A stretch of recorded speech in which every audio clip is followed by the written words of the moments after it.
Ramadan,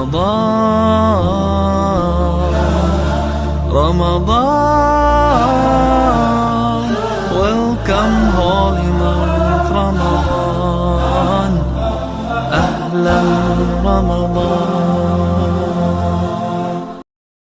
إن الحمد لله نحمده ونستعينه ونستغفره ونؤمن به ونتوكل عليه ونعوذ بالله من شرور أنفسنا ومن سيئات أعمالنا من يهده الله فلا مضل له ومن يضلل فلا هادي له وأشهد أن لا إله إلا الله وحده لا شريك له وأشهد أن محمدا عبده ورسوله أما بعد فإن خير الحديث كتاب الله وخير الهدي هدي محمد صلى الله عليه وسلم وشر الأمور محدثاتها وكل محدثة بدعة وكل بدعة ضلالة وفي رواية وكل ضلالة في النار فأعوذ بالله من الشيطان الرجيم بسم الله الرحمن الرحيم ولقد كتبنا في الزبور من بعد الذكر أن الأرض يرثها عبادي الصالحون اللهم أرنا الحق حقا وارزقنا اتباعه وأرنا الباطل باطلا وارزقنا اجتنابه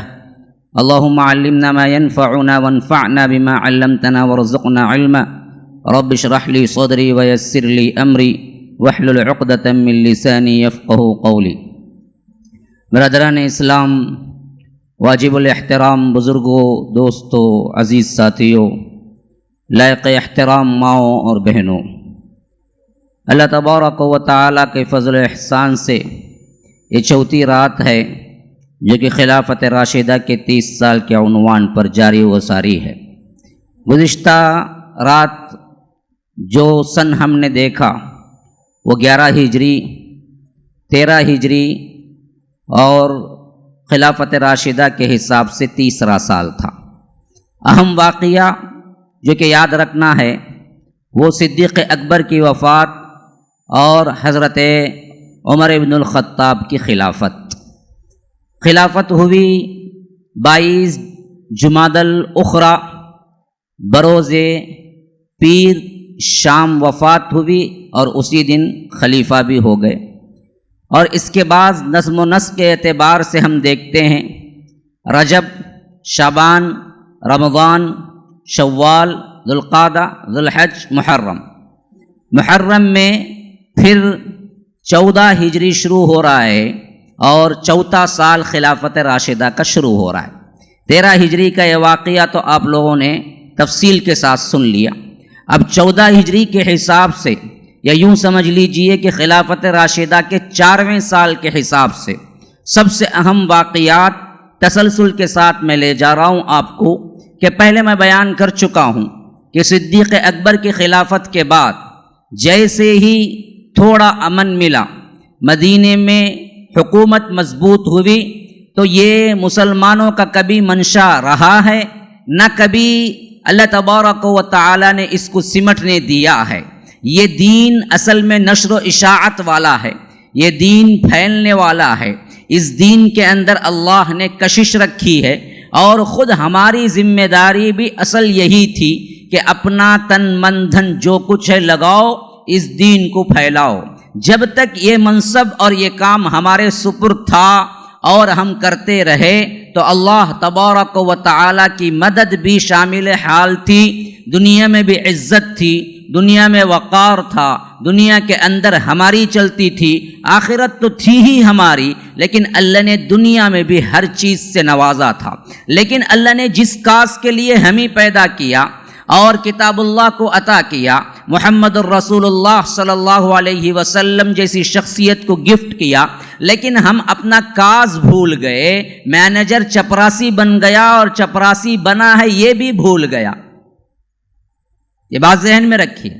ایک مینیجر ہے جو واچ مین بن گیا اور یہ بھی بھول گیا کہ کبھی اس کی نسل مینیجر ہوا کرتی تھی تو اس سے بڑا بدبخت کوئی اور نہیں ہوگا. یہی حال امت مسلمہ کا ہوا کہ جہاں وہ مینیجرنگ پوسٹ پہ تھی، قابل نمونہ تھی. وہ قابل نمونہ ہونا تو بہت دور کی بات، خود دوسروں کے لیے نمونہ بننے والی قوم دوسروں سے نمونہ لینے لگی اور یہ بھی کبھی بھول چکی تھی کہ ہم سے کبھی کیا ہے لوگ سیکھتے تھے، الٹا خود ہم سیکھنے لگے دوسروں کی جو بھی ان کے عادات اطوار ہیں، تو اللہ نے بھی ہمیں پھینک دیا۔ تو صدیق اکبر کی خلافت جیسے ہی مستحکم ہوئی، انہوں نے چوطرف نظر ڈالی۔ اس زمانے کے سپر پاور دو تھے، روم، ایران، اور ادھر ایران میں کسرا تھا، جو بھی تخت پہ بیٹھتا تھا اس کا نام ہوتا تھا کسرا، اس کا کوئی بھی نام ہو، جیسے مصر کی حکومت پہ کوئی بھی بیٹھتا تو اس کا نام ہوتا تھا فرعون، وہ کوئی بھی فرعون ہو سکتا تھا۔ حضرت یوسف علیہ السلام کے زمانے کا بھی فرعون ہی تھا، حضرت موسیٰ علیہ السلام کے زمانے کا نام جو بادشاہ تھا وہ بھی فرعون ہی تھا۔ ہاں ان کے نام الگ الگ تھے، لیکن اس سیٹ پہ بیٹھنے والے کا نام فرعون تھا۔ جیسے جیسے ایک ایک تخت کے لیے نام مشہور ہوتے ہیں، تو مصر میں جو بھی بادشاہ بنتا اس کا کوئی بھی ذاتی نام ہو لیکن وہ فرعون سے مشہور ہوتا۔ اور اسی طرح کیا ہے، حبشہ کا جو بھی بادشاہ بنتا، وہاں کا کیا ہے جو بھی امیر بنتا وہ نجاشی کہلاتا، کوئی اور نجاشی کیوں نہ ہو جائے۔ تو اسی طرح کیا ہے ایران میں کوئی بھی تخت پہ بیٹھتا تو وہ کسرا کہلاتا، اور روم کے تخت پہ کوئی بھی بیٹھتا وہ قیصر کہلاتا، اس کا نام قیصر ہوا کرتا تھا، اس کا ٹائٹل، اس کا عنوان۔ تو اللہ کے رسول صلی اللہ علیہ وسلم کے دور میں جو کسرا تھا اس کا نام تھا پرویز، خسرو پرویز، اس کے شاہانہ ٹھاٹ باٹ تھے بڑے۔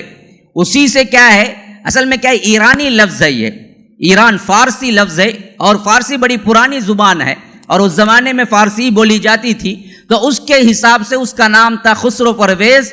یہ اتنا مشہور ہوا کہ بعد میں اردو میں بھی آج بھی اگر چاہانہ ٹھاٹ باٹ کے لیے لفظ استعمال ہوتا ہے تو وہ انداز خسروانہ لکھتے ہیں۔ جو کوئی بھی کیا ہے زبان سے تھوڑا سا بھی واقفیت رکھتے ہیں اردو سے، تو وہ دیکھیں گے کہ اگر ان کا انداز بڑا اعلیٰ ہے، بڑا ٹھاٹ باٹ والا ہے، نوابی انداز ہے، تو لکھتے ہیں کہ انداز خسروانہ تھا، یعنی جس طرح خسرو پرویز رہا کرتا تھا اس طرح یہ آدمی کے چال چلن ہیں، یہ آدمی کے کیا ہیں ٹھاٹ باٹ ہیں۔ تو یہ ٹھاٹ باٹ کے لیے اس کا نام مشہور ہو کے رہ گیا تھا، تو وہ اصل نام تھا خسرو پرویز، لیکن کسرا تھا اس کے تخت کا نام۔ تو اللہ کے رسول نے 6 ہجری کے بعد جو بھی اطراف کے بڑے بڑے بادشاہ تھے وہاں پر خطوط بھیجے، اور ان میں سے ایک کسرا تھا جو بدبخت ترین تھا، اللہ کے رسول کے خط کو ٹکڑے ٹکڑے کر دیا۔ سننا تو بہت دور کی بات ہے، اس نے کہا کہ میرا ایک غلام ہوتے ہوئے میرا نام پہلے لکھتا ہے اور اپنا نام پہلے لکھتا ہے اور اس کے بعد میرا نام لکھتا ہے،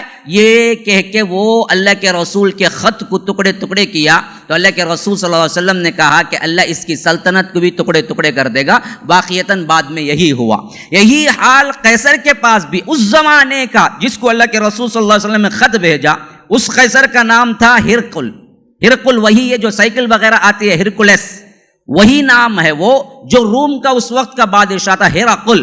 ہرقل اس کا نام تھا، جہاں اللہ کے رسول نے 6 ہجری کے بعد خط لکھا، لیکن وہ اسلام تو قبول نہیں کیا بلکہ تیار بھی تھا، لیکن وہاں کے جو بھی لوگ تھے، عمراء تھے، وزراء تھے، وہ نہیں مانے، اس کی وجہ سے وہ اسلام تو قبول نہیں کیا، لیکن اللہ کے رسول کے خط کی بڑی عزت کیا اور تحفہ بھیجا، اور اللہ کے رسول صلی اللہ علیہ وسلم کے ہاتھ اور ان کے قدموں کو یہ سمجھا کہ اگر میں ہوتا وہاں قریب تو ان کے پاؤں دھو کے پیتا۔ وہ خود اپنے الفاظ بیان کرتا ہے، لیکن اسلام قبول نہیں کیا۔ تو یہ 6 ہجری سے بات شروع ہو چکی تھی اور ان کے کانوں میں یہ آواز پڑ چکی تھی کہ ایک دین ہے جو کہتا ہے کہ صرف ایک اللہ کو مانو اور اللہ کے رسول صلی اللہ علیہ وسلم کی اتباع کرو۔ تو صدیق اکبر نے جیسے ہی مدینے کی حکومت کو مضبوط کیا تو ایک طرف خالد ابن الولید کو ادھر بھی بھیجا، جب وہاں سے فارغ ہو گئے تو ایران کو بھی بھیجا، لیکن کوئی بڑے معرکے ابھی سر نہیں ہوئے تھے۔ صرف ایک ہوا تھا شام کا معرکہ، جس کو میں نے کہا کہ یرموک، جو کہ وہ جگہ کا نام ہے جہاں سے ایرانی اور رومی حکومت کا ہم کہہ سکتے ہیں دروازہ تھا، اندر داخل ہونا تھا۔ اور یہ بالکل اللہ کے رسول صلی اللہ علیہ وسلم کے بعد ابو بکر صدیق کی خلافت کے آخری ایام میں ہوا تھا، کہ حتیٰ کہ فتح کی خوشخبری بھی نہیں ملی، صدیق اکبر کی وفات ہو گئی، حالانکہ بہت بڑی فتح ہوگی۔ تو ایک طرف شام کی فتح تو ہو چکی تھی، اب آخری زمانے میں دوسری طرف ایران تھا، تو ایران میں جو ساحل، جو بارڈر کے علاقے تھے، خاص کر ان بستیوں میں جو مسلمان رہتے تھے، یہ ایرانیوں نے ان کو بہت زیادہ ظلم ڈھانا شروع کر دیا تھا، جس کی وجہ سے ان قبائل کے افراد میں سے ایک ہیں جو اللہ کے رسول صلی اللہ علیہ وسلم کے دور میں بھی آئے تھے اور اسلام قبول کیے تھے، مثنی بن حارثہ، بڑی شخصیت کا نام ہے، بہت بہادر تھے، اور اللہ کے رسول صلی اللہ علیہ وسلم کو دیکھا تھا، صحابی تھے، اور آ کے اسلام قبول کیا تھا، اور جس زمانے میں کیا تھا وہ تقریباً 9 ہجری کے بعد کا تھا، اور مسلسل جنگ میں رہے اس کے بعد، یہاں تک کہ وہاں کے قبائلی لوگوں پر ایک دھاک بڑھ گئی کہ مثنی جس بستی میں ہوتے تھے وہاں کے بستی کے مسلمانوں کو کوئی نہ چھیڑتا تھا، لیکن پھر بھی مثنی کے پاس بہت کم فوج رہ گئی تھی، جس کی وجہ سے وہ پھر آئے 13 ہجری میں، جبکہ اللہ کے رسول صلی اللہ علیہ وسلم کے بعد خلیفہ صدیق اکبر کے وفات کے آخری دن چل رہے تھے، بلکہ یوں محسوس ہو رہا ہے بعض روایات کے انداز سے کہ خلافت کا آخری دن تھا، یعنی جس دن پیر کے دن وہ صبح پہنچے تھے اور آ کے بیان کیا تھا کہ آپ کو میری مدد کے لیے اور فوج بھیجنا ہے، تب کہیں جا کے میں ایران سے لڑ سکوں گا۔ تو صدیق اکبر اس وقت صرف اشارے سے بات کر سکے اور حضرت عمر سے کہا کہ میرے بعد سب سے پہلا کام یہ کرنا کہ مثنی کی مدد کے لیے روانہ ہونا۔ تو غرض کے جیسے ہی صدیق اکبر کی وفات ہوئی اور حضرت عمر ابن الخطاب خلافت پر بیٹھے، انہوں نے سب سے پہلا یہی اعلان کیا کہ لوگوں نکلنا ہے جہاد کے لیے، اور جو کچھ جتنے کچھ وہاں پر اب کیا ہے، یہ فوجی، ملٹری اور تنخواہ دار فوج ابھی آغاز نہیں ہوا تھا، یہ سب بات کے ادوار ہے۔ سلطنت جیسی جیسی بڑی، سلطنت جیسے جیسے کیا عروج پہ آئی، پھر اس کے بعد سلطنت کے لوازمات بھی بنتے چلے گئے، عدالتیں قائم ہوئی، جیل قائم ہوئی۔ سب سے پہلے جیل قائم کرنے والے خود حضرت عمر ہیں، اس سے پہلے جیل کا نظام، وہ سسٹم نہیں تھا مدینے میں یا آ کر مکے میں، جو نظام سسٹم ایرانیوں کے پاس تھا یا آ کر رومیوں کے پاس تھا۔ اسی طرح تنخواہ دار فوج کا نظام بعد میں بنا، لیکن اس وقت صرف رضاکارانہ فوج تھی، یعنی اعلان ہوتا تھا کہ بھائی جو بھی ہے اللہ کی راہ میں آنا ہے آؤ، تو لوگ جمع ہو جاتے تھے، اور وہ نہ کوئی کسی تنخواہ دار تھے، نہ ان کو پیسے کے لیے لڑنا ہوتا تھا، وہ سب کچھ للہ فی اللہ ہوتا تھا، اور وہ سمجھتے تھے کہ یہ سب سے بڑی سعادت ہے کہ ہمارے لیے کہ جہاد کا دروازہ کھل گیا۔ تو حضرت عمر نے آواز لگائی کہ ہمیں نکلنا ہے، تو یہ بہت بڑی کیا تعداد مسجد نبوی میں جمع ہو گئی، اور حضرت عمر نے 1 محرم 14 ہجری خلافت راشدہ کا 4واں سال اعلان کیا کہ ہم نکلیں گے یہاں سے، اور اس فوج کو لے کے جس میں بڑے بڑے صحابہ تھے، حضرت عثمان بن عفان بھی ساتھ میں تھے، اور بڑے کیا ہیں عشرۃ المبشرہ کے صحابہ بھی تھے، خود حضرت عمر امیر بنے، اور امیر بن کے مدینے سے نکلے، کچھ دور تک ایک پانی، ایک چشمہ تھا، وہاں پر پڑاؤ کیا۔ پڑاؤ کرنے کے بعد کچھ محسوس ہوا کہ یہ کام مشورے سے بھی طے ہونا ہے کہ مجھے نکلنا ہے یا نہیں نکلنا ہے۔ اب یہاں پر دیکھیے، جو لوگ بغلیں بجاتے ہیں، جو لوگ حضرت علی اور حضرت عمر کے کیا ہے دشمنی کے قصے سنا سنا کے شیعوں کو تو کیا ہے خود سنیوں کو بھی بدنام کیا ہے۔ سنیوں بھی بہت سے ایسے لوگ ہیں جو سمجھتے ہیں کہ ہاں جی خلافت راشدہ میں حضرت علی کو کوئی اہمیت نہیں دی گئی، فلاں نہیں ہوا، فلاں نہیں ہوا، یا نہیں تو یہ سمجھتے ہیں کہ ہمیشہ حضرت عمر حضرت علی کے اندر چپقلش ہوتی رہی، لڑائی جھگڑے ہوتے رہے، اندر ہی اندر یہ پکتا رہا، بعد میں کھل کے کیا ہے شہادت کا مسئلہ بنا۔ اللہ کی قسم یہ سب کے سب درندہ صفت لوگ ہیں جو نیک صفت لوگوں پہ یہ الزام لگاتے ہیں، حتیٰ کہ ہم دیکھتے ہیں صحیح روایات کے مطابق حضرت علی اور حضرت عمر کی دوستی اور ان کی رشتہ داری اس حد تک تھی کہ انہوں نے صرف اور صرف خلافت کے ساتھ ساتھ خاندان نبوت بھی ہمارے اندر آ جائے اور یہ برکت بھی مجھے نصیب ہو جائے، تو اس حیثیت سے حضرت عمر نے حضرت علی کی بیٹی کا ہاتھ مانگا اور نکاح کیا۔ اگر علی کے دل میں کچھ ہوتا اور حضرت عمر دشمن ہوتے، کون سا ایسا باپ ہے جو اپنے دشمن کو بیٹی دے؟ کوئی ہے؟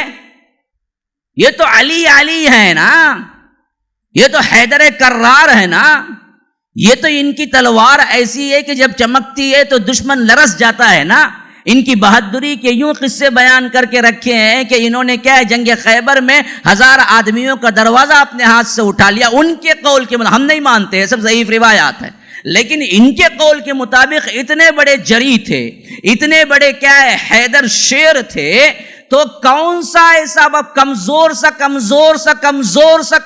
باپ بھی اپنے دشمن کو بیٹی نہیں دے گا؟ جب حضرت عمر نے علی سے بیٹی مانگا تو نکاح کر کے خود حضرت علی نے دیا، تو کیا حضرت عمر کے دبدبے سے دب گئے تھے یا محبت تھی جس کی وجہ سے دے دیا؟ اور وہ بھی وہ بیٹی جو حضرت فاطمہ سے تھی. ہمیں صرف 2 نام مشہور ہیں، حضرت فاطمہ اور حضرت علی کے بیاہ کے بعد کتنی اولاد آئی ہمیں کیا پتا ہے؟ ہم سمجھتے ہیں حضرت حسنین کریمین، بس حسن ہے حسین ہے، 2 بیٹے ہوئے. یہ ہماری جہالت ہے. 2 بیٹے نہیں ہوئے، 3 بیٹے 1 بیٹی ہوئی، 4 اولاد ہوئی پوری. 2 مشہور ہو گئے، ایک حسن تھے، ایک حسین تھے، ایک محسن تھے، ایک ام کلثوم تھے.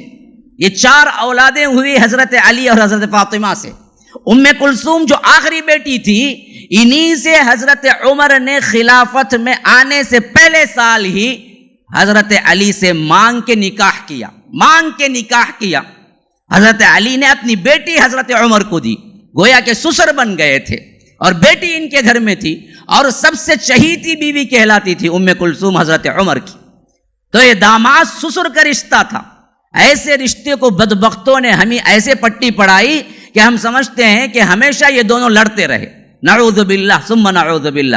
اتنی یاری تھی، اتنی دوستی تھی کہ جب حضرت عمر اس مشن پہ نکلے، کون سے مشن پہ؟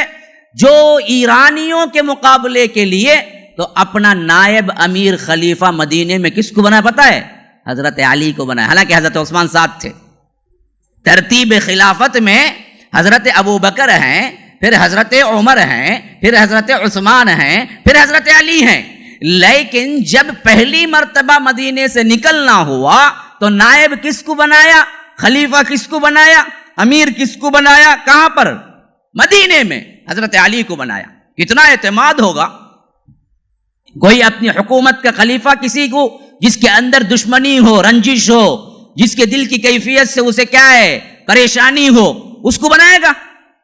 یا علی کمزور ہو گئے تھے یا حضرت عمر کمزور ہو گئے تھے، حضرت علی کے دبدبے میں آ گئے تھے. ارے جس کے چلنے سے شیطان بھاگتا ہو وہ کبھی ڈرے گا کسی سے؟ اور جس علی کے بارے میں بہادری کے یہ قصے تم نے سنائے ہیں، کبھی حضرت عمر سے دبے گا؟ یہ دونوں دوستی کے معیار تھے، دبدبے کے نہیں تھے. دونوں ایک دوسرے کو یوں چاہتے تھے کہ انہوں نے اپنی بیٹی خود دی اور جاتے وقت نائب حضرت علی کو بنایا. تو ان لوگوں کے درمیان کبھی کوئی رنجش، حسد، کینہ، کپٹ نہیں رہا. بعد کے آنے والے شیطانوں کے دلوں میں رہا، جنہوں نے ان کے خوبصورت ناموں کے اندر بھی دھبے لگا دیے. انہوں نے کہا کہ حضرت علی دل سے نہیں چاہتے تھے عمر کو، حضرت علی خلافت ہی نہیں چاہتے تھے. وہ سمجھتے تھے کہ پہلے نمبر پہ میں ہوں، اور ہمیشہ اندر ہی اندر کھڑکتے رہے، فلاں ہوتے رہے. یہ لوگ غاصب ہیں، یہ لوگ کیا ہیں، قبضہ کر کے لے لیے حضرت علی کو دبا کے. ارے بدبخت، تو خود کہتا ہے کہ خیبر میں 1000 آدمیوں کا دروازہ اٹھا لیا. کیا وہ حیدر کرار عمر سے دبے گا؟ یا چھوٹے موٹے کوئی تھے وہ جو ان کو دبا لے؟ ان کے نام سے قیصر و کسریٰ کانپتے تھے، تو وہ کیسے دب جاتے؟ حق ہوتا تو حق کھل کے بولتے. کیسے ان سے کوئی غضب کر کے چھین کے لے لیتا؟ اگر وہ سمجھتے کہ منصب نبوت پہ اللہ کے رسول نے مجھے فائز کیا ہے، پھر حضرت ابو بکر جیسی شخصیت ہی کیوں نہ آ جائے، کھل کے بولتے حیدر کرار کہ ہرگز نہیں ہو سکتا، میں نے اپنے نبی کی کانوں سے سنا ہے کہ میں خلیفہ ہوں، تو آپ کیسے بن سکتے ہیں؟ کوئی نصوص نہیں تھے، کوئی اشارے نہیں تھے، بلکہ خود حضرت علی بھی سمجھتے تھے کہ خلافت کے مستحق ابو بکر ہیں، اور ابو بکر نے عمر کو بنایا تو کہا کہ یہ بہتر ہے مجھ سے. تبھی وہ اسی دن بھی بیعت کر چکے تھے، اور دونوں کے اندر یارانہ تھا، جگری یارانہ تھا. رشتہ داری آئی، پہلے تھی رشتہ داری، بعد میں کاٹ لیا خلافت کے بعد. ایسے نہیں، پہلے رشتہ داری نہیں تھی، خلافت قائم ہوئی تو رشتہ داری بھی قائم ہو گئی. اپنی چہیتی چھوٹی بیٹی کو دیا، جبکہ کیا ہے عمر کا تفاوت تقریباً کیا ہوتا ہوگا، آپ اندازہ لگائیے. یہ کب پیدا ہوئے؟ فاطمہ رضی اللہ عنہ کی شادی بدر کے ہوئے تقریباً 2 ہجری کے قریب ہوئی. بدر سے پہلے پہلے کچھ دن، پھر اس کے بعد حسن، پھر اس کے بعد حسین، پھر اس کے بعد محسن، پھر اس کے بعد ام کلثوم، تو معلوم ہوا تقریباً ہجرت کے کیا ہے 2 کے 4 ملا لو 6 ہجری میں پیدا ہوئی، تو 13 ہجری کتنے سال؟ 11-12 سال کی بچی، عمر کی عمر کیا ہے 50 سال، تفاوت کتنا ہے؟ تقریباً 40 سال کا۔ کوئی دے گا بیٹی؟ یارانہ تھا، محبت تھی، سوچتے تھے کہ علی کی زوجیت میں جائے تو میری بیٹی کی خوش نصیبی ہے، تو بیٹی تھی خود۔ اور جب نکلے، یہ سب بالکل شیعہ روایات ہیں جس سے ہمیں کیا ہے اچھی طرح کیا ہے متنبع ہونا ہے۔ کیوں؟ آج اگر ہم نہ سمجھیں تو یاد رکھیے ہمارا شیرازہ بکھر کے رہ جائے گا۔ آج امت مسلمہ کے کتنے فرقے ہیں، یہ سب 2 وجوہات سے ہیں، ایک یا تو خوارج کی وجہ سے، ایک یا تو شیعت کی وجہ سے۔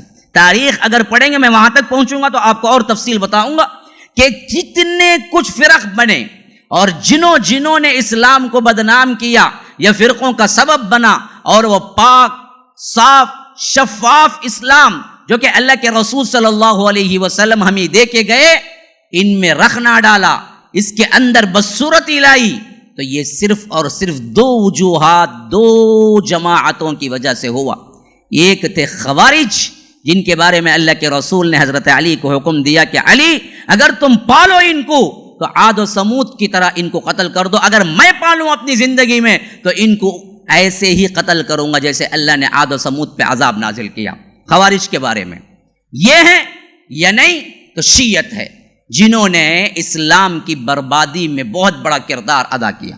یہ ویسے ہی کردار تھا جیسے عیسائیت کے بعد عیسائیوں نے حضرت عیسیٰ کو اللہ بنا کے کیا تھا، یہ وہی معاملہ تھا کہ یہاں پر بھی کیا ہے، اللہ کے رسول صلی اللہ علیہ وسلم کے بعد یہ لوگ یہودی تھے یا تو ایرانی تھے جو کہ بیس بدل کے آئے اور مسلم امت میں پہلی دراڑ ڈالی، پہلا فتنہ وجود میں آیا خوارج کا، اور اس کے ساتھ ساتھ شیعت کا۔ یہی وہ فتنے تھے جو پھر آگے گئے تو انہی کی شاخوں سے شاخیں نکلتی گئی، پھر قدریہ آئے، جبریہ آئے، معتزلہ آئے، پھر فرقوں پہ فرقے آئے، حتیٰ کہ اللہ کے رسول کی وہ پیشن گوئی پوری ہوتی نظر آئی کہ یہود پہلے کیا ہیں 70 پر 1 فرقوں میں تبدیل ہوئے، 71، پھر نصارہ آئے وہ 72 فرقوں میں تبدیل ہوئے 72 میں، اور میری امت آئے گی تو ان میں 73 فرقے ہوں گے، 73 کلہم فی النار الا واحدہ، سب کے سب جہنم میں جائیں گے سوائے ایک کے۔ پوچھا گیا من ہم یا رسول اللہ، وہ کون ہے؟ وہ کہا کہ ما انا علیہ و اصحابی، جس پر میں اور میرے صحابہ زندگی گزارتے ہیں اس پہ ہوں گے۔ بس ایک فرقہ ہے۔ تو یہ پورا کاز اصل میں انہی کے۔ جب اس بات کو اچھی طرح سمجھ لینا ہے، خلافت راشدہ میں خواہ ابو بکر ہوں، خواہ عمر ہوں، خواہ عثمان ہوں، خواہ علی ہوں رضی اللہ عنہم اجمعین، سلف کا عقیدہ ہے کہ اسی ترتیب سے ان کے فضائل ہیں، اور یہ اپنی زندگی میں کبھی کسی صحابی سے بغض کینہ نہیں رکھا۔ تمام صحابہ ہم جس حد تک کسی کو دوست سمجھ کے مل سکتے ہیں، وہ صحابہ کی دوستی کا 1000واں حصہ بھی نہیں۔ وہ سب دوست تھے، اللہ والے تھے، ایک دوسرے سے ٹوٹ کے محبت کرنے والے تھے۔ بدبختوں نے بعد میں فرقے بنائے اور ان کے نام لے کے ٹکڑوں میں بانٹ دیا۔ کوئی شیعہ نے علی کہلایا، کوئی حضرت معاویہ کو گالی دینے لگا، کسی نے خود علی کو کافر کہا، کسی نے خود مبالغہ کیا تو حضرت علی کو اللہ بنا کے چھوڑا۔ یہ سب کچھ ان کی کارستانیاں ہیں، لیکن یہ خود ان لوگوں سے بیزار تھے، اور جب تک دنیا میں رہے محبت کے ساتھ رہے، امن کے ساتھ رہے، شانتی کے ساتھ رہے، اور ایسے مل کے رہے کہ اسی ملنے کی حسد کی وجہ سے ان لوگوں نے بعد میں یہ کارنامے انجام دیے۔ تو میں بتا رہا تھا کہ حضرت عمر جب نکلے، حضرت علی کو اپنا نائب بنایا مدینے میں، پھر یہاں سے نکلے تو ایک چشمے پہ قیام کیا تھوڑی دور، تو رات گزاری، تو صبح سویرے میٹنگ کو بلایا جس میں اہم افراد تھے۔ عثمان بن عفان تھے، عبد الرحمن بن عوف تھے، دوسرے بڑے عشرۃ المبشرہ کے تھے۔ حضرت علی کو ان تمام کے ہوتے ہوئے کمی، حضرت عمر کو ان تمام کے ہوتے ہوئے کمی حضرت علی کی محسوس ہو رہی تھی، حالانکہ فاصلہ بہت زیادہ ہو چکا تھا، رات بھر چلے تھے، پھر بھی ایک قاصد کو کہا کہ جاؤ اس اہم مشورے میں سمجھتا ہوں علی ہونا بہت ضروری ہے، جاؤ ان کو بھی بلا لاؤ۔ پھر حضرت علی کو بھی بلایا گیا۔ جب مشورے میں سب شامل ہو گئے تو انہوں نے پوچھا دیکھو میرا ارادہ یہ ہے کہ جہاد فی سبیل اللہ میں خود شامل ہو جاؤں، میں مدینے میں رہنے کے بجائے ایران کی اس فوج کے ساتھ جاؤں اور میں خود قتال کروں، تاکہ مجھے کیا ہے اللہ کے راستے میں نکلنے کا ثواب بھی ملے اور ایرانیوں کے مقابلے میں لوگوں کی جراءت بھی قائم رہے کہ عمر خود ساتھ ہیں، خلیفہ خود ساتھ ہیں، تو ہمیں شکست نہ ہو۔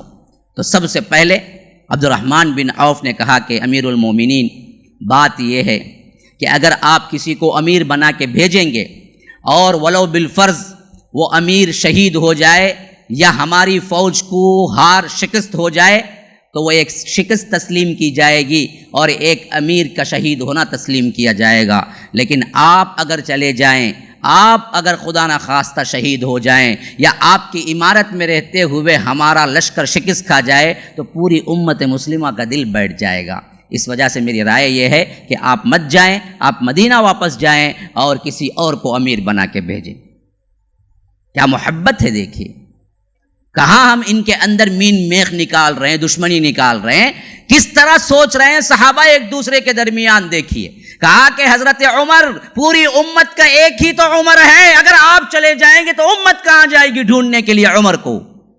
حضرت عمر مسکرا پڑے، کہا کہ علی تمہاری رائے؟ کہا کہ میں اس رائے سے متفق ہوں امیر المومنین جو عبد الرحمن بن عوف کہہ رہے ہیں، میرا بھی یہی خیال ہے۔ ہمارے پاس تو ایک ہی عمر ہے، اگر وہ عمر شہید ہو جائے تو پھر دوسرے عمر کو ہم کہاں سے لائیں گے؟ کسی اور کو امیر بنا کے آپ بھیجیے، ہو سکتا ہے اللہ تعالیٰ فتح دے دے، لیکن خدا نخواستہ کوئی شکست ہوئی تو وہ ایک امیر مارا جائے گا، لیکن آپ چلے جائیں گے تو امت مسلمہ کا دل بیٹھ جائے گا۔ کون کہہ رہا ہے؟ علی۔ کیا محبت ہے، کیسے مشورے دے رہے ہیں؟ کہا کہ جب بڑے لوگ سادات صحابہ جتنے بڑے بڑے صحابہ تھے سب کی رائے ایک تھی کہ عمر آپ نہ جائیں، آپ مدینے میں بیٹھیں، کسی اور کو امیر بنائیں۔ تو حضرت عمر نے پوچھا جب سادات متفق ہیں تو میں ان کی خلاف ورزی نہیں کر سکتا، اب تم ہی بتاؤ اگر میں نہ جاؤں تو ہے کون سی شخصیت جس کو میں بھیجوں؟ کہا کہ عبد الرحمن بن عوف وہ بھی میں نے چن لیا ہے۔ پوچھا کون ہے؟ کہا کہ سعد بن ابی وقاص جو عشرۃ المبشرہ کے اندر ہیں، اللہ کے رسول کے ماموں ہیں، اور وہ ماموں ہیں جن کو اللہ کے رسول صلی اللہ علیہ وسلم نے کہا کہ اس سے بہتر کوئی اور ماموں نہیں ہے دنیا کے اندر جو میرے ماموں ہیں۔ اور ایک مرتبہ فرمایا کہ سعد میرے ماں باپ تم پہ قربان ہیں، میرے ماں باپ تم پہ قربان ہیں۔ اور ہمیشہ صحابہ کہتے تھے اللہ کے رسول میرے ماں باپ آپ پہ قربان ہیں۔ صرف دو اشخاص ہیں جن کو اللہ کے رسول نے پوری زندگی میں کہا کہ میرے ماں باپ تم پہ قربان ہیں، ان میں سے ایک سعد بن ابی وقاص ہیں۔ ایسے جنگجو تھے، ایسے تیر چلایا، ایسے اللہ کے رسول کو بچایا کہ اللہ کے رسول نے کہا کہ سعد تیر چلاؤ احد کے میدان میں، میرے ماں باپ تم پہ قربان ہیں۔ تو ایسے جرنیل کو حضرت عبد الرحمن بن عوف نے چنا اور کہا ان کو بھیجیں گے ہم۔ تو حضرت عمر نے کہا بالکل ٹھیک، سعد اس کے لائق ہے۔ پھر بلایا، کہا سعد یہ نہ سمجھنا کہ تم ماموں ہو رسول کے تو فتح مل جائے گی۔ کیا الفاظ ہیں دیکھیے، کیا تربیت ہے دیکھیے۔ کہا کہ یہ نہ سمجھنا کہ صرف تم ماموں ہیں فتح مل جائے گی، اللہ تبارک و تعالیٰ کے کچھ اصول ہیں، ان اصولوں کو جب تک تم فالو نہیں کرو گے تب تک فتح نہیں آئے گی۔ اور اللہ تبارک و تعالیٰ نے ہمیں لکھ کے دیا ہے کہ وَلَقَدْ كَتَبْنَا فِي الزَّبُورِ مِن بَعْدِ الذِّكْرِ أَنَّ الْأَرْضَ يَرِثُهَا عِبَادِيَ الصَّالِحُونَ کہ اللہ نے زبور میں بھی اور اس سے پہلے کہ جتنی کتابیں آسمانی ہیں اس میں بھی یہ لکھ دیا ہے کہ زمین کی وراثت، زمین کی مملکت، زمین کی بادشاہت ہم کن کو دیں گے؟ صالح لوگوں کو دیں گے، صالحین کو دیں گے۔ آج کیوں نہیں ہے؟ اللہ کی نظر میں اب تک کوئی صالح نہیں ہے۔ اگر صالح جماعت ہوتی تو آج یوں مارے مارے نہ پھرتے ہم۔ یہ اللہ کا وعدہ ہے، اسی وعدے کو یاد دلایا حضرت سعد کے پاس اور کہا کہ دیکھو ذلیل کو تم سمجھنا، امیر کو تم سمجھنا، فقیر کو تم سمجھنا نہیں، سمجھو کہ سب انسان برابر ہیں جب تک کہ وہ لوگ کچھ کام ایسے نہ کریں جن سے ان کو کیا ہے بدلہ لینا، ورنہ ہر انسان کو تم برابر سمجھنا۔ تم امیر بن گئے، سپاہیوں سے ایک سلوک، اپنوں سے ایک سلوک نہیں، مساوات قائم رکھو، اسی سے صالحیت پیدا ہوتی ہے۔ صالح تر انسان کی سب سے بڑی نشانی کیا ہے؟ وہ اپنے آپ کو اللہ کا بندہ سمجھتا ہے اور ہر بندے کو اللہ کا بندہ سمجھتا ہے، اونچ نیچ نہیں کرتا، اپنے لیے الگ اصول نہیں بناتا، دوسروں کے لیے الگ اصول نہیں بناتا۔ اسی سے حکومت ملتی ہے۔ یہی عدل و انصاف جب کسی قوم میں آتا ہے تو اللہ ان کو حکومت دیتا ہے۔ یہ عدل گیا تو اللہ نے حکومت چھین لی۔ انصاف و عدل حکومت سے جڑا ہوا ہے، عدل و انصاف نہیں دیتا۔ آج میں ایک پوائنٹ کی بات بتاؤں، آپ سوچیں گے ایسی بات بھی ہو سکتی ہے؟ ہاں ہو سکتی ہے۔ انگریز قوم کے پاس آج کیا ہے؟ بڑے بڑے مملکتیں ہیں، وہ کتنی ظالم سے ہی آگے، رعایا کے اندر آج بھی ان کا عدل ہمارے عدل سے اچھا ہے، ہمارا عدل سے ان کا عدل اچھا ہے۔ ہاں، ان کا پرائم منسٹر سگنل نہیں توڑتا، پرائم منسٹر ہو کے بھی توڑا تو چارج لگتا اس پر بھی۔ ان کا پرائم منسٹر قانون نہیں توڑتا، توڑا تو اس پہ بھی چارج لگتا۔ ان کے جیلوں میں عدل ہے، کھانا ملتا انہیں برابر۔ کوئی مسلمان جیل میں ہوتا تو اسے سحری اور افطاری کا برابر کھانا ملتا وہاں پر۔ مسلمان بول کے الگ یہ اور بات ہے کہ دوسری طرف مار رہا ہے دنیا کو دکھانے کے لیے، لیکن اس کی اپنی حکومتوں میں اب بھی عدل ہے، وہاں پر چارج سب کو لگتا، کسی اور کے لیے الگ الگ قانون نہیں ہے۔ بہت سے ایسے ممالک ہیں جہاں کے پرائم منسٹر اب بھی سائیکل میں آتے جاتے ہیں، الگ سے انہیں اپنی مخصوص کار نہیں ہے، اللے تللے نہیں ہیں، وہ اپنے آپ زندگی گزارتے ہیں، وہی زندگی جو نارمل ایک انسان کی زندگی ہوتی ہے۔ ٹونی بلیئر جب تھا، اس کا بیٹا، اس کے بیٹے کو الگ سے اس نے ٹیوشن رکھا تو پورے یورپ میں ہنگامہ کھڑا ہو گیا۔ تو پھر گورنمنٹ کے اسکولوں میں کیا پڑھائی نہیں ہے کہ تم نے الگ ٹیوشن رکھا؟ کیس ڈال دیا گیا اس کے بیٹے پر۔ گورنمنٹ کی تعلیم سب کو یکساں تھی، صرف ٹونی بلیئر نے اپنے بیٹے کے لیے الگ سے ٹیوشن رکھا تو عوام نے پوچھا ٹونی بلیئر کے بیٹے کو ٹیوشن کیوں؟ تب کیا ہے، مرکزی جو بھی حکومتی اسکولز ہیں اس میں صحیح تعلیم نہیں ہو رہی ہے، اس کا مطلب ہے تو حمید ہو کا اس کے بیٹے کو اچھی پڑھائی، معافی مانگنی پڑی اس کو۔ یہ بنیادی حقوق ہوتے ہیں سلطنت کے کہ ہر ایک بچے کو، ہر ایک شہری کو اسے محفوظ حفاظت ملے، اسے سر چھپانے کی جگہ ملے، اس کے لیے کھانے پینے کا انتظام ہو، اس کی تعلیم کا انتظام ہو۔ یہ کام وہ کر رہے ہیں، ہم نہیں کر رہے ہیں۔ ان کی حکومتوں میں اب بھی ہے، کوئی شہری ہے تو آپ سٹیزن شپ لے لیں، کیوں مرتے ہیں سٹیزن شپ لینے کے لیے؟ گرین کارڈ لینے کیوں مرتے ہیں؟ وہاں کے عورتوں سے صرف کیا زبانی نکاح کر کے کیوں گرین کارڈ لیتا ہے بندہ؟ کیونکہ اگر وہاں کا شہری بنا تو شہری حقوق اس کو سبھی ملتے جو ایک امریکن کو ملتے ہیں۔ وہ انصاف پسند اب بھی انصاف پر قائم ہے۔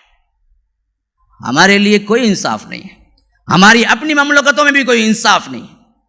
کیا کچھ ہنگامہ ہو رہا ہے خود مسلمان کنٹریز میں مسلمانوں پر، تو اللہ کیوں دے ہمیں؟ اللہ کیوں دے ہمیں؟ غور کرو، شاید لگے دل کو بہت برا، حقیقت ہے۔ عدل و انصاف سے اصل میں حکومتیں ملتی ہیں۔ آج ہم سے زیادہ وہ عدل انصاف پر قائم ہیں تو اللہ نے انہیں طویل ڈھیل دی رکھی ہے۔ ہاں ہے فسادات، یہ اور بات ہے، لیکن شہریت کے حساب سے، نظم و نسق کے حساب سے وہ لوگ اعلیٰ اور ادنیٰ کی کوئی تفریق نہیں کرتے۔ جو ہمارے ہاں یہی چیز ہے جس سے ہم جیتے ہیں، اپنا ہو تو فیصلہ ایک ہے، دوسرا ہو تو فیصلہ دوسرا ہے، یہی حالت ہے۔ اب تک ہم مسلمانوں کو کوئی اچھا موقع نہیں ملا کسی مسلمان کنٹری میں، شہری سٹیزن شپ نہیں ملی ہمیں کہیں جا کر، اگر یہاں سے جانا چاہتے ہیں کہیں نہیں ملتا، حالانکہ مسلمان سب کے سب ایک ہے۔ کم از کم مسلم کنٹریز کو دینا چاہیے، وہ بھی نہیں۔ یورپ کے تمام کنٹریز میں $1 ایک سکہ چلتا ہے، مسلم تمام کنٹریز میں ایک سکہ نہ بنا سکے۔ قطر کا الگ ریال ہے، امارات کا، دبئی کا الگ ریال ہے، سعودی کا الگ ریال، ایک سکہ نہیں بنا سکے ہم جو تمام مسلم کنٹریز میں چلتا ہو۔ کوئی چیز نہیں ہے ہمارے پاس، ہم کیا دے سکتے ہیں؟ اسی لیے اللہ نے ہم کو نہیں دیا۔ تم ہی کنگال ہو چکے ہو، تمہارے پاس کچھ ہے ہی نہیں، تم تو بالکل ہی کیا ہو گئے، نفس کے پجاری بن گئے ہو۔ کتوں کی صفت آ گئی، کتا کلچر بڑھ رہا ہے ہمارے اندر، کتا کلچر، ہاں، چھینو جھپٹو، حرص طمع، جو ملا دباؤ، ہاں، یہ کلچر میں تمہیں ملے گا کیا؟ اس میں اللہ کیا خوش ہوگا؟ تو سعد ابن ابی وقاص کو حضرت عمر نے یہی نصیحت کی، عدل کو قائم رکھو، تمہارے پاس ادنا و اعلیٰ کی کوئی تفریق نہ ہو۔ آج تم فوج کے سردار بن رہے ہو، کل تم مدائن کے امیر بنو گے، جو کہ ایران کا پارلیمنٹ تھا، وہاں تک پہنچو گے، لیکن یاد رکھنا پہنچنے کا زینہ عدل سے ہوتا ہے۔ یہ نصیحتیں کی، سعد ابن ابی وقاص کو کہا کہ تم آگے جاؤ، میں تمہاری ساتھ پیدل چل کے ثواب حاصل کروں گا جتنا دور ہو سکے۔ یہ منظر بھی حیرت، آسمان حیرت سے دیکھ رہا تھا کہ خلیفہ پیدل چل رہا ہے اور سعد ابن ابی وقاص اپنے لشکر کے ساتھ، عمارت کے ساتھ چل رہے ہیں، حتیٰ کہ بہت دور تک حضرت عمر نے مشائیت کی، ساتھ چلے۔ پھر اس کے بعد انہیں دعاؤں کے ساتھ رخصت کیا، کہا کہ سعد، ہمارے پاس کچھ نہیں ہے، فتح و نصرت، کامیابی و کامرانی، ہار جیت یہ اللہ کے ہاتھ میں ہے، اور اللہ تبارک و تعالیٰ ان کو دینے کا وعدہ کیا ہے جو صالح لوگ ہوتے ہیں۔ تو کثرت سے ذکر کرو، کثرت سے تم پڑھو، لا حول ولا قوت الا باللہ، یہ پڑھو۔ کون کس کو کہہ رہا ہے؟ ایک صحابی عشرۃ المبشرہ کا، اللہ کے رسول کا ماموں، اور ایک صحابی عشرۃ المبشرہ کا خلیفہ ثانی، ان کو کیا یاد دلانے کی ضرورت ہے؟ دونوں اعلیٰ معیار کے، نہیں، ہمیشہ یاد دلانا چاہیے۔ انسان کتنا ہی بڑا ہو جائے بھول جاتا ہے، دوسرے کے یاد دلانے سے یاد آتا ہے۔ یہ نہیں کہ بڑے لوگوں کو نصیحت کرنا بالکل معیوب ہے یا نہیں کرنا چاہیے، کرنا چاہیے، یہی ہمیں صحابہ سے معمول ملتا ہے۔ انہوں نے کہا کہ تم کثرت سے ذکر کرو، لا حول ولا قوت الا باللہ پڑھتے رہو، پھر آگے بڑھتے رہو، عدل و انصاف کو قائم رکھو، اور برتری کو یہ کبھی جگہ نہ دینا۔ حضرت سعد جب نکلے تھے، کہتے ہیں کہ 4000 فوج تھی، 4000، مقابلہ کس سے؟ ایران سے، جو کہ 2 لاکھ فوج رکھتا تھا۔ معمولی جھڑپوں کے لیے اس کے پاس الگ سے 2 لاکھ فوج ہوتی تھی، اس کی اصل فوج لاکھوں میں تھی، کیونکہ وہ 400 سال پرانی حکومت تھی جو کہ نسلاً بعد نسلاً آ رہی تھی، وہ بہت مضبوط حکومت تھی۔ ان کے مقابلے کے لیے یہاں نکل رہے ہیں کتنے لوگ؟ صرف اور صرف 4000 لوگ۔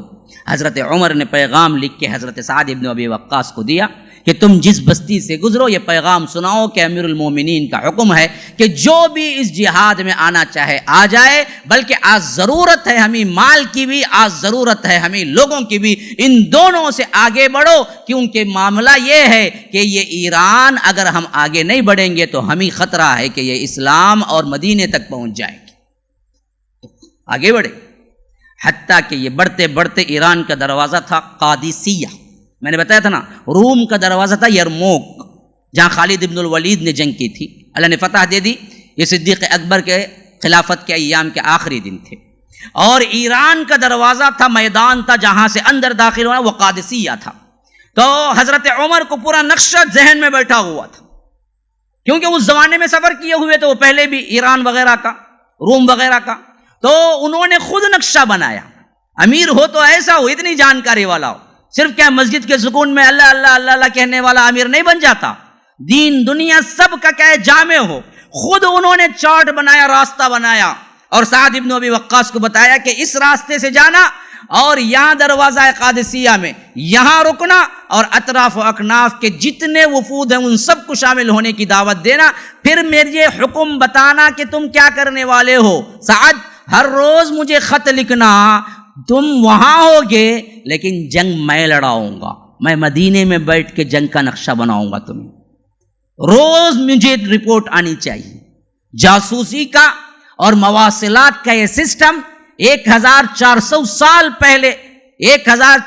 سال پہلے امت مسلمہ سب سے آگے تھی، اس معاملے میں بھی آگے تھی، دین میں بھی آگے تھی، لیکن بعد میں ہم سوئے، میڈیا کو چھوڑا۔ آج متفقہ طور پر ایک چینل نہیں ہے مسلمانوں کے پاس جو صحیح نیوز دے سکے۔ میڈیا میں کچھ نہیں، جرنلزم میں کچھ نہیں، صحافت میں کچھ نہیں، کوئی جانتا بھی نہیں پیپر کیسے تیار کرتے ہیں، کیسے لکھتے ہیں۔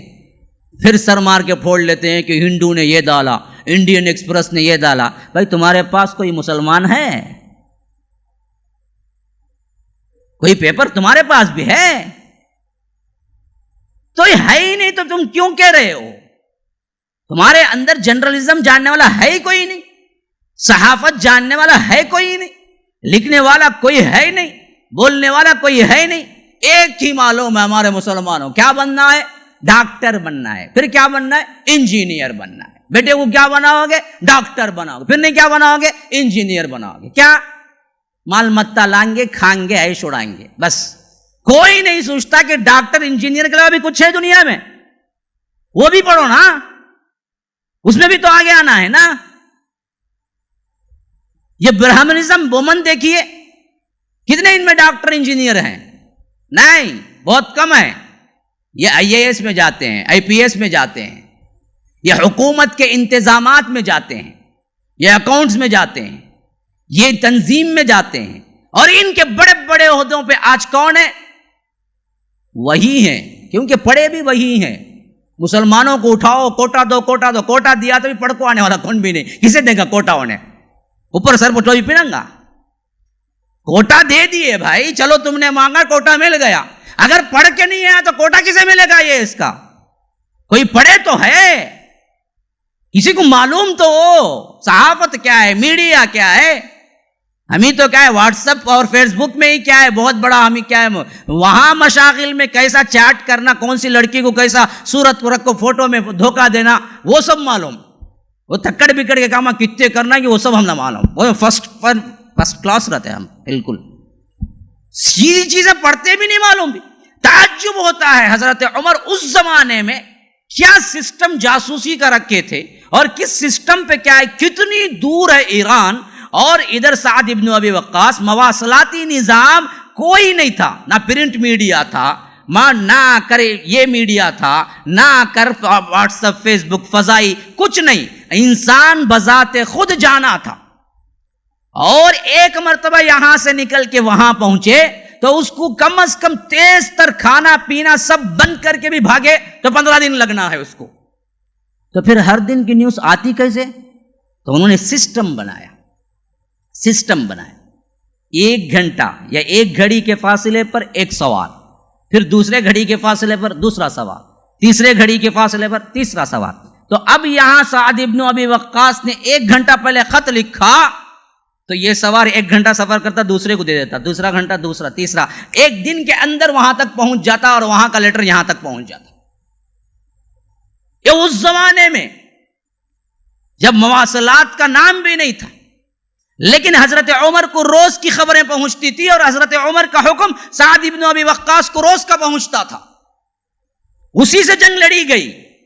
ٹاپسٹ تھے، انٹیلیجنس میں بھی ٹاپسٹ ہے، جاسوسی میں بھی ٹاپسٹ ہے، انتظام میں بھی ٹاپسٹ ہے، دنیا کے ہر ایک کام میں بھی ٹاپسٹ ہے، دین کے ہر ایک کام میں بھی ٹاپسٹ ہے. یہ ٹاپ لیول مسلمانوں کا تھا. بعد میں ٹاپ لیول ہمارا کیا ہے؟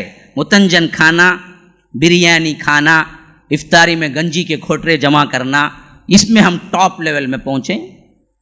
کیسے کیسے کھائیں گے، انتظامات کیسے کیسے بنائیں گے، کیسے دسترخوان جوڑیں گے. واقعی ہنس کے، میں طنز کے لیے نہیں کہتا. جاؤ مغل دسترخوان آج بھی مشہور ہے، مغل بریانی مشہور ہے نا. تو یہ لوگ سکھا کیا گئے تھے ہمیں؟ دسترخوان کیسے جوڑنا اچھی طرح سکھا گئے تھے. ہمارے دسترخوان کیا ہے، گننے کے لیے گھنٹے لگ جاتے تھے، اتنے بڑے دسترخوان بچتے تھے. اور اس میں کیا ہے، قسمہ قسم کے خالص دہی کے ساتھ، یا خالص کیا ہے مسکے کے ساتھ بنا ہوا، خالص. اس میں کوئی ملاوٹ نہیں ہوتی تھی اس زمانے کے کھانوں میں. آج کل ملاوٹ ہو گئی. خالص گھی کا پروٹھا تم کھاؤ گے تو پھر کیا ہے، 1 دن کو بھوک نہیں لگے گی تمہیں. آج تو کیا ہے، خالص مرکن کا پروٹھا بھی نہیں ملتا، اس میں بھی کیا کنکرے وغیرہ شامل ہیں. تو یہ حالت ہماری ہو چکی. تو اتنا کھائے وہ لوگ، کھا کے عیش کر کے گئے، بس ہوتا تو کچھ نہیں تھا. تو ہم دراصل کیا ہے، ایک حصہ چھوڑ دیے تو ایک بہت بڑا خلا پیدا ہو گیا دین دنیا میں. ہم کیا سمجھنے لگے، دین الگ ہے، دنیا الگ ہے. کوئی دنیا داری کرتا تو وہ دین میں آ ہی نہیں سکتا. کوئی نمازی ہے تو انہیں کہیں کو امیر بنتا، انہیں ووٹ میں کھڑا تو کیا جی تمہیں اس میں کہیں کو جی تم میں آئے، پھر اس میں نہیں آئے تو کس میں جی جائیں گے. یہ الگ وہ الگ. کیا داڑھی والا اس میں نہیں کام کرنا ہے کیا؟ ہاں، تو یہ چیز خلافت، سیادت، سیاست ہم نے کیا کر دیا؟ ڈھکل کے رکھ دیا. یہ دین ہی نہیں ہے. حالانکہ دین تو اسی سے کھڑا ہوتا ہے نا جی. اگر نہ ہوتا تو پھر مدینے میں حکومت کیوں بنتی؟ تو ہمارا سسٹم ہی الگ. کیوں؟ نہ ہم نے پڑھا نہ دیکھا، نہ ہمارے بڑوں نے سکھایا. بہت بڑا دین کیا سمجھ لیے؟ بس کیا ہے، تمہیں کون سا چاند دیکھے ہفتے کو کی؟ نہیں، ہمیں ایک دن پہلے رکھتے سو، ہمیں پرفیکٹ. تمہیں کون؟ تمہاری عید نہیں جی، تمہارا روزہ بھی نہیں جی، ہمارا روزہ. انہیں بولتا تمہیں کی جائی، میں خائی صاحب کا مانتا سو، معلوم کیا مائچ برابر، خائی صاحب جو بولے وہ صحیح، تمہارا کچھ بھی نہیں، تمہارا روزہ نہیں. بس اس میں 10 جھگڑے ہی ہمارے. انہیں چاند کیلنڈر کا دیکھا کرتے، انہیں سعودی کا دیکھا کرتے، انہیں خائی صاحب کا دیکھا کرتے، انہیں امریکہ کا دیکھا کرتے، انہیں فلائٹ میں جا کو دیکھا کرتے. اس میں 4 گروپ. پھر اس کے بعد چھوٹے چھوٹے مسائل میں تمہیں ٹوئی پہنتے گی نہیں پہنتے گی، اس میں تمہیں انگلی ہلاتے گی نہیں ہلاتے گی، اس میں تمہیں پاؤں چرکو کھڑتے گی نہیں چرکو کھڑتے گی، اس میں تمہارا ٹخنے کے اوپر ہے گی میرا ٹخنے کے نیچے ہے گی، تمہیں تڑکی کی ٹوئی پہنتے گی پلاسٹک کی، میں دیکھو چائنا کی ٹوئی پہنتا دیکھو تمہارا ایک. یہ گروپوں میں ہمیں مست تھیں. ہمیں کبھی کیا احساس ہی نہیں ہوتا کہ اصل دین اتنا ہی ہے ہم کو، اس کے علاوہ کوئی دین نہیں، ہمارا کام ہی نہیں، بس اس میں خوش بخوش. یہ شیطانی وسوسہ ہے جو ہمارے عموم میں چھا چکا ہے. اصل کام سے کیا ہے، ہم بالکل ہی نظر انداز کر دیے، اور جو چھوٹے چھوٹے مسئلے تھے جن کی کوئی خاص اہمیت ہی نہیں ہے، اس کو لے کے ہم نے کیا کر دیا؟ بہت بڑا بنا دیا. یہ کیا ہے؟ قوموں کی گراوٹ کا سب سے اہم نشان ہوتا ہے. ہاں، سارے اونٹ نکل جاتے ہیں، مچھروں کو چھانتے ہیں. ہاں، پورا اونٹ سود کا پورا نظام کھا لیتا. تمہیں ٹوپی نہیں پہن کو نماز پڑھتے نا، کیسا تمہاری نماز کی رہے؟ تو بینک میں کام کر کو جیتا نا، وہ کبھی دیکھے تو؟ اب آگ ٹوپی کو بولتا ہے نا، انہیں جو ٹوپی کو پوچھتا نا انہیں پتا بینک میں مینیجر صفا سچ میدان. میرے پاس ایک جنا آیا تھا وہاں پر بنگلور میں جب ختم کرنے، بولی صاحب میں بہت سے اہل حدیثوں کو دیکھا ہوں کہ تاکہ اچھا لگتا ہے مجھے، لیکن یہ ٹوپی نہیں پہنتے نا، کھائی کو تم لگا کیسا نماز ہوتی؟ انہیں کلین شیو تھا. میں بولا یہ کلین شیو ہے نا، وہ چھوڑو مولوی صاحب، پہلے اس کا جواب دے. بولا وہ چھوڑو بھائی، پہلے اس کا جواب دے، اس کا تو ثبوت ملتا، اس کا ثبوت بھی نہیں ملتا. تم لگا ایسا کیسے بات کرنے نہیں آتا تھا؟ نہ کو بات کرو. میں کب بلایا تم سے؟ میں کب بھائی بلایا تم نا؟ تمہیں خود آئے. اب سوال پوچھا تم نہ پریشانی ہو رہی. تو ہمارے لیے یہی بڑے بڑے مسائل ہیں. یہ اس میں آؤ بھائی، کوئی تیاری کرے، اکاؤنٹس میں تیاری کرے، وکالت میں تیاری کرے. ہمارے کتنے مسلمان جیلوں میں سڑ رہے ہیں، کوئی اچھا وکیل نہیں ہمارے سے بات کرنے والا، ہم کو چھڑائے نکالے. کوئی اچھا چارٹرڈ اکاؤنٹنٹ نہیں ہے کہ ہمارے حساب کو بگڑتی ہوئی بزنس کو ساتھ دے سکے. ہمارے بڑے بڑے ملٹی نیشنل کمپنیز کے بھی کیا لالے پڑے ہوئے ہیں، کیونکہ اچھے نہیں ہیں ہمارے پاس کوئی بھی جو ہمارے گرتی ہوئی معاش کو اٹھا سکے. لیکن ہم ہیں ان کے پیچھے دوڑتے بھاگتے. تو یہ نظام ہمیں سکھاتا ہے کہ کیسے جینا ہے. حضرت عمر نے کہا کہ سعد مجھے دن کی رپورٹ چاہیے، اور دن کی رپورٹ ملتی تھی. تو حضرت سعد آگے جاتے جاتے قادسیہ پہ رکے. قادسیہ پہ وہاں سے اعلان ہوا کہ بھائی جہاں بھی جو بھی ہیں جمع ہو. تو یہ 4 کا لشکر 14,000 بنا. 14,000 کا لشکر ہوا تو وہ پڑاؤ ڈال دیے. اور ادھر کیا تھا، یہ تھی تو سب سے پرانی حکومت تھی، لیکن مسئلہ یہ تھا ان لوگوں کے پاس کہ ان لوگوں کے اندر اتفاق نہیں تھا. صرف اور صرف غزوہ بدر سے لے کر صدیق اکبر کی امارت تک 10 سال تقریباً، اس میں 9 بادشاہ ان کے تبدیل ہوئے. یعنی معلوم ہوا کہ ایک بادشاہ 1 سال سے بھی کم رہا، اور آخر میں کیا ہوا، ان کا کوئی بچہ ہی نہیں رہا خاندان میں، شاہی خاندان کا. تو ایک عورت کو بنا لیا، پوران دخت، یہ تھی بادشاہ اس وقت. لیکن جب معلوم ہوا کہ خالد ابن الولید پہلی مرتبہ جب آئے تو ان لوگوں نے کہا کہ یہ عورت کے بس کی بات نہیں ہے، ہماری سب سے بڑی نحوست یہ ہے کہ ہماری جو بڑی ہے وہ عورت ہے، نکالو اس کو. ایران بھی سمجھ لیا، ہندوؤں نے سمجھ لیا، کافروں نے سمجھ لیا، لیکن ہم نہیں سمجھتے ہیں. تو یہ مسئلہ اصل ہے یہ کہ انہوں نے کیا کیا، پران دخت کو نکالا. اب مسئلہ یہ پیدا ہو گیا، یہ نکلی تو پھر بنے گا کون؟ کوئی نہیں تھا. دور کا شاہی خاندان میں ایک بچہ پیدا ہوا تھا جو چھوٹا تھا ابھی، اس کا نام تھا اس جرد. بعض روایتوں میں ایک گرد اس کا نام تھا، 16 سال کا تھا. اسے پکڑ کے لے آ کے بٹھا دیے. کیوں عورت کی نحوست نہیں ہونی چاہیے ان کے اعتقاد کے مطابق. تو آخرکار کیا ہوا, اسی کو بادشاہ بنا دے. اب یہ بیٹھ گیا تو بیٹھ گیا, لیکن مشیروں کا محتاج تھا, وزیروں کا محتاج تھا, کیونکہ 16 سال میں کیا اس کی تجربے کاری ہوگی. تو جو پرانے مشیر تھے انہوں نے کہا کہ اب ہمارا ایک ہی فلسفہ ہے کہ سب سے پہلے یہ عرب سے آئی ہوئی فوج سے جنگ کر کے ہم اس کو شکست دیں اور باہر بھیجیں, تبھی ہماری دھاک قائم ہوگی, ورنہ تو لوگ ہمیں عزت بھی نہیں دیں گے. تو اس نے کہا کہ چلو جی سب سے بڑے کوئی سپہ سالار کو تیار کرو. جب دیکھا گیا ناموں سے تو رستم, یہ رستم اصل میں ایران کا ہے. ہمیں کیا کرتے ہیں, یہ رستم کو طاقت کے واسطے استعمال کرتے ہیں. کیا چھپے رستم نکلے جی تمہیں, کیا فلاں, وہ کیا طاقت دیکھو اس. انہیں کون, انہیں کافر, انہیں ایران کا, اسے مارنے والا ایک بلال نامی شخصیت, نام ہونا تھا بہادری کا, بولے تو بلال کا ہونا تھا, رستم کا کئی کو ہوتا. یہ بھی شیعت ہے, یہ سب سنیت میں داخل ہوئی. ایرانیوں نے جب شکست کھائی تو مسلمانوں کے اندر بھیس بدل کے آئے. یہیں سے کیا ہے, شیعت بھی ابتدا ہے. یہ میں اور آگے لے جاؤں گا تو بات کھل کے سامنے آئے گی. اچھا, تو یہ رستم بن فرخزاد تھا, یہ اس کو حکومت دے دی گئی کہ جاؤ جی جتنی چاہے فوج لے لو, لیکن تمہیں ساتھ سے لڑنا ہے اور باہر بھگانا ہے. اب ادھر سعد ابن ابی وقاص جہاں پڑاؤ ڈالے ہوئے تھے, تو یہ جو رستم تھا نا, یہ تھا تو بہادری تھا, لیکن معاملہ اس کے پاس کچھ علم بھی تھا, نجوم وغیرہ کا, علم نجوم ستاروں کا, اور یہ بڑا توہم پرست بھی تھا, دل میں ڈرنے والا. تو اسے کیا ہو گیا تھا, ایک ڈر سا لگ گیا تھا, یہ جو آئی ہے فوج جانے والی نہیں, یہ مجھے مار کے جائے گی, ہم اس کو مار کے نہیں بھیج سکتے. اب وہ اندر سے ڈر رہا تھا, جانے کے لیے تیار ہی نہیں تھا. اب ادھر بادشاہ کا حکم تھا کہ جاؤ, تو اب مجبوری سے کیا کرا, وہ لشکر بہت بڑا تیار کیا, 80,000 کا لشکر لے کے چلا. جب قریب آ گیا نا, 4 مہینے آمنے سامنے پڑا رہا جنگ کرے بغیر. ادھر سعد ابن ابی وقاص پوچھتے کہ بھائی کیا ہے, کہتا کہ ابھی کوئی ایلچی کو بھیجو, کسی تمہارے آدمی کو بھیجو, میں تم سے بات کرنا چاہتا ہوں, میں یوں تو حضرت سعد ابن ابی وقاص نے بھی اس کی بات مانتے چلے گئے. اس نے کہا کہ بھائی تم کیوں آئے ہو, مجھے سمجھ نہیں آتا. ایک زمانے میں تو تم ہمارے ٹکڑوں پہ پلتے تھے اور ہمارے گورنر تمہارے ساتھ کیا ہے, جو چاہے سلوک کرتے تھے, تم کچھ نہیں بولتے. آج دیکھے تو تم خود ہی جنگ کرنے آ گئے, تو مجھے سمجھ نہیں آتا یہ کایا پلٹ کیسے ہو گئی. تمہارا سے کوئی اچھا سا آدمی بات کرنے والا ہے تو ان کو بھیجو. تو انہوں نے کہا کہ اچھی بات ہے, ہم بھیجتے ہیں. مغیرہ بن شعبہ ایک بہت اچھے صحابی, بہترین بات کر, ان کو بھیجا. اس نے پوچھا کہ جی کیوں آئے ہو, جی کیا پرابلم ہے تمہارا, کیا پیسے وغیرہ کا پرابلم ہے؟ تو میں ہر ایک سپاہی کو 2 دینار دے کے بھیج دیتا ہوں, اور تمہارے امیر کو 10 دینار دیتا ہوں, اور کپڑا زائد میں دیتا ہوں.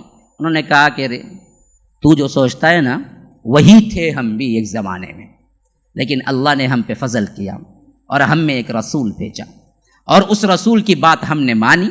پھر اس کے بعد اللہ نے ہمیں بتایا کہ اس دین کو پھیلاؤ. اب اس دین کو پھیلانے کے لیے ہم آئے ہیں, اس کے علاوہ ہماری کوئی دنیاوی غرض نہیں ہے. اگر تو آج مسلمان ہوتا ہے تو ہم اسی وقت اس زمین کو چھوڑ کے واپس چلے جائیں گے, اگر نہیں ہوتا ہے تو مجھے ٹیکس دینا ہے, اگر وہ بھی نہیں ہے تو تلوار فیصلہ کرے گی.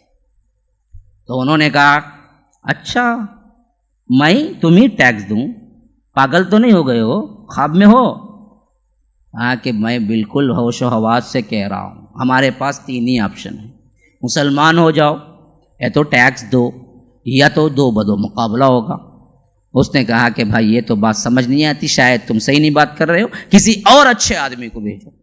تو سعد ابن ابی وقاص کو پھر پیغام بھیجا کہ کسی اور اچھے کو بھیجو. تو ربیع ایک صحابی تھے, ان کو بھیجا.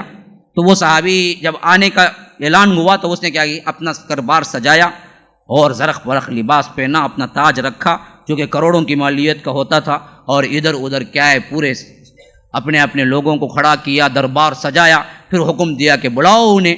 تو وہ تلوار جو رکھتے ہیں نا جی, مین جسے کہ بولتے ہیں, پرس جسے بولتے ہیں, جس میں کیا تلوار رکھی جاتی ہے, وہ بھی ان کے پاس نہیں تھی. وہ کپڑوں میں لپٹی ہوئی تلوار تھی, ایک پرانا جھبا تھا, اور ایک چھوٹا سا خچر نما گھوڑا تھا جس پہ بیٹھ کے وہ آئے, اور سیدھے چلتے ہوئے کیا ہے رستم کے جو تخت تھا وہاں تک آ گئے. تو سپاہیوں نے روکا کہ کہا کہ یہاں تک نہیں ہے, یہاں بادشاہ کا دربار ہے, تم وہاں رک کے آنا ہے. بولے کہ دیکھو میں نہیں آیا ہوں, مجھے بلایا گیا ہے, مہمانوں کے ساتھ ایسے ہی تم سلوک کرتے ہو تو میں واپس چلے جاتا ہوں. تو رستم نے کہا کہ نہیں بھائی, نہیں آ جاؤ, کوئی مسئلہ نہیں, بیٹھ جاؤ تم یہیں پر.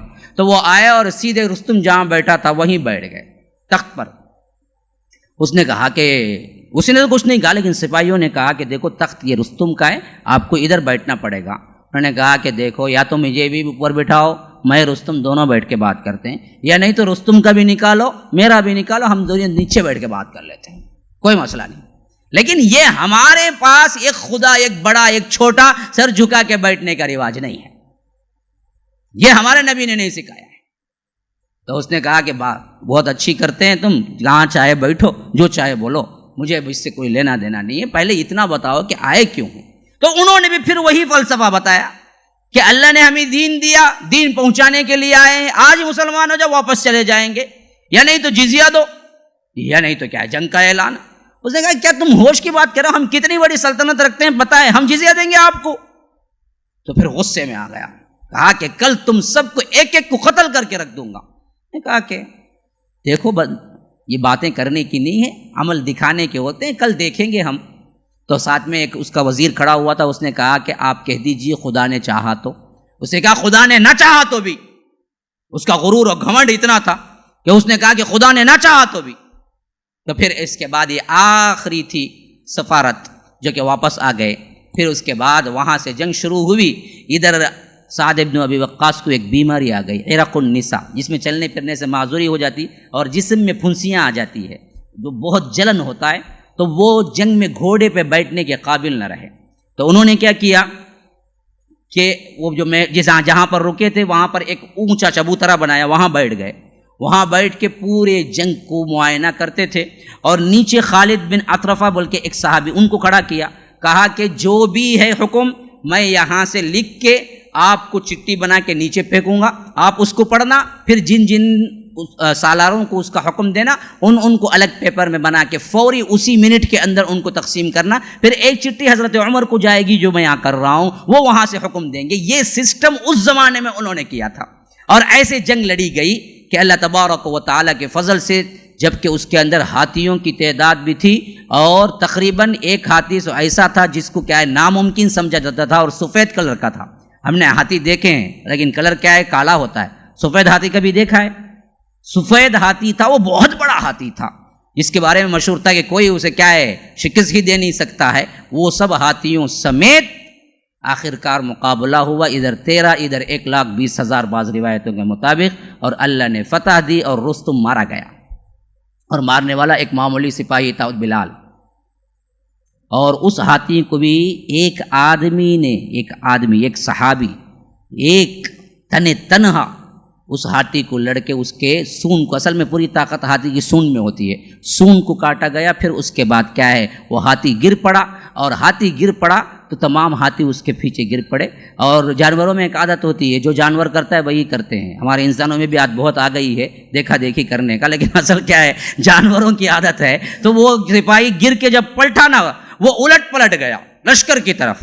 اب لشکر کی طرف پلٹ کے جب بھاگنے لگا نا، کئی خود ان کے لشکری اس کے پاؤں تلے جب گئے، اب تمام ہاتھی جتنے بھی لائے تھے وہ سب کے سب انہی کو رونتے ہوئے چلے گئے، ہاتھی انہی کے لیے مصیبت بن گئے۔ آخر میں اللہ جب الٹھانا چاہتا ہے تو ایسے ہی الٹھاتا ہے، انہی کے داؤ پیج انہی کے اوپر الٹھا دیتا ہے۔ تو آخر کار بہت بڑی فتح ہوئی، اور اللہ تبارک و تعالی نے ایران کا دروازہ گویا کہ کھول دیا۔ اب آگے بڑھتے گئے تو مدائن تھا، اور مدائن فتح ہونے کا ایک بہت بڑا واقعہ ہے، وہ انشاءاللہ اگلی مجلسوں میں ہمارے پاس آئے گا۔ ھذا وباللہ التوفیق، صلی اللہ وسلم علی نبینا محمد۔ اسأل اللہ لی ولکم ولسائر المسلمین من کل ذنب فاستغفروه انہ هو الغفور الرحیم۔